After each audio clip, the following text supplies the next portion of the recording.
Okay guys, I'm out here at Dutch Hollow Farms in Ripon. And over here, this is the way that they've kind of done their whole platform here, and landscaping is back here in this corner is kind of the perennials, so all the plants that are going to be reoccurring every year. And what's really cool about this tarp is that this is a like seed or weed killing tarp. And so what they do is, because it's so thick, it's kind of like silage tarp, that's what it's called. He just explained all of this to me. Anyway, they cover it with the ground, all over the ground.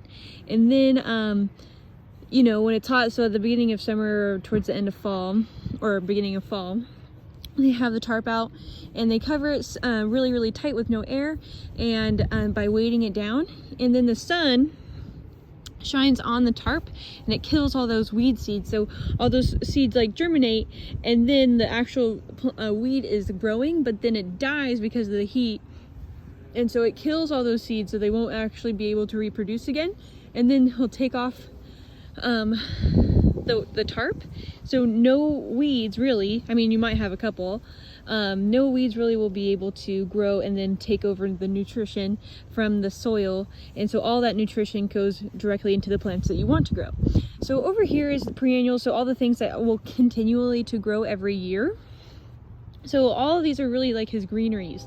And then over here in the corner is a lot of eucalyptus, and eucalyptus, so we have like the spiral eucalyptus, which looks really, really cool. And then we have some gunny over here, some regular like willow type of eucalyptus, and I think we have seeded back there. Yeah, seeded eucalyptus. So just like some really small, simple trees that would be awesome greenery for our fresh flower farm. So I think I actually might do kind of the same landscaping for us.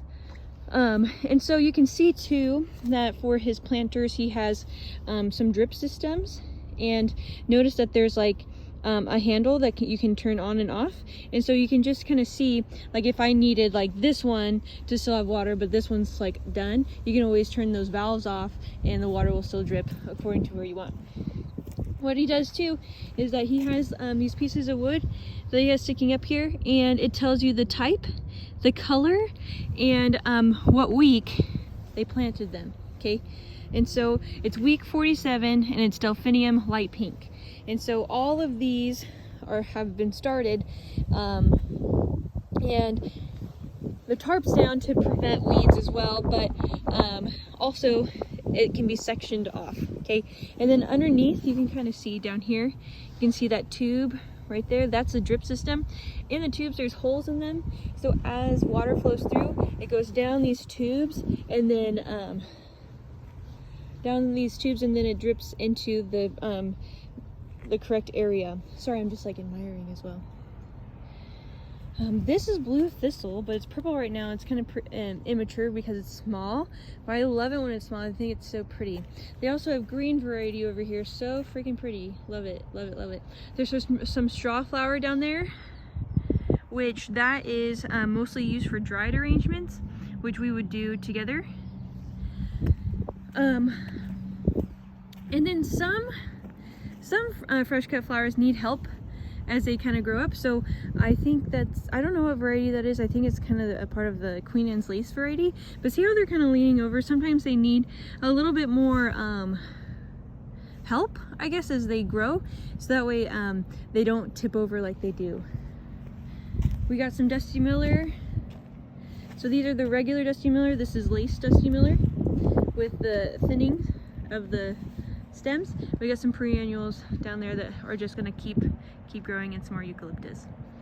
Next to this crop we have a hoop house, which is kind of your regular basic hoop house that doesn't have like a whole like heating system or air conditioning or fans, but it is just, it gets the job done by kind of just keeping that heat in and blocking out the intense elements, so too much rain, all that. So over here we have, I believe, ranunculus. This was planted in November. And the way he preps the ground is that he uses compost as well as a little bit of potting soil, and in that compost a little bit of worm casings. All of those provide the right NPK balance of nutrition for the soil, so that way all the plants that he grows can grow successfully. There's some perlite, which is the white stuff, and that's kind of just that he shakes on top in order to make sure that the plant is established and has what they need. So again, this is ranunculus, planted in November's bulbs.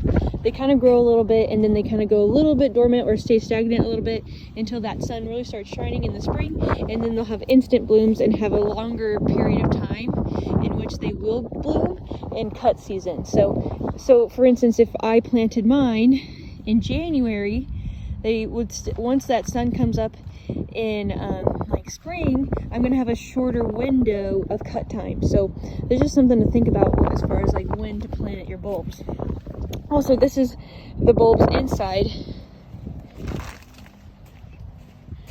versus inside, which this is an anemone, but see how established these are. It looks so pretty. And again, he still labels them. Here's his drip system. And we got beautiful, beautiful anemones. That's what they look like when they're closed, but that's what they look like when they're wide open. And there's some that I think have the green center. And then we have some colored ones over here. And they're going, man. They look so good.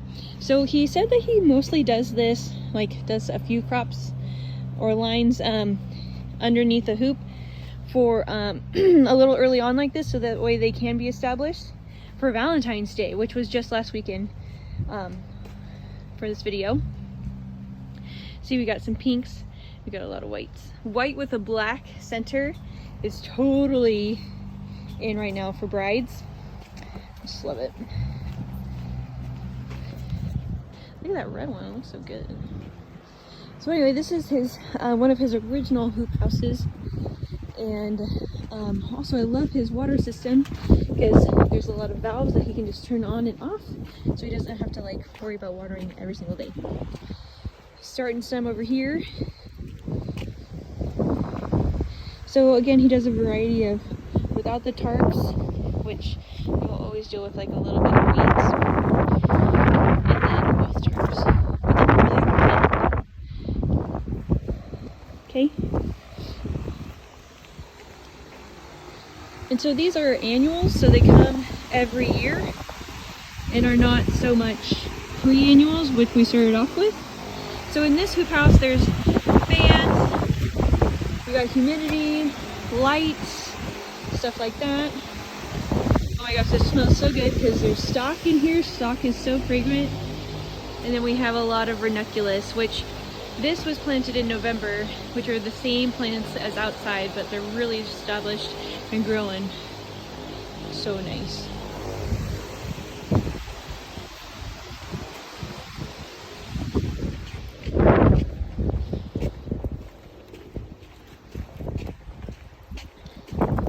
They have their cooler, which they'll need for fresh cut flowers.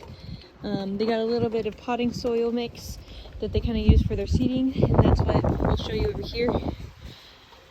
We got a lot of seeds that are growing, ready to be transplanted soon. Not quite yet, but mostly in for like the summer flowers, like towards the end of May. So we just want them to get really, really established, and then transplant them from these small squares into larger squares, kind of like over there. And that's mostly what these hoop houses and are for, to get your seeds really established. And this is his germination chamber. Just has his lights on, and the tarp would be over it with the lights. He doesn't actually have to adjust. He's just trying to make sure that there's 16 hours of light on these guys, to just trying to trick them that it is summertime and that they should be germinating and growing. And again, this is at week 6, and it's Celebosa, and it's a chief rose. So pretty. We got some delphinium. So yeah, these are going to grow where they're established and start looking like this. Pretty cool.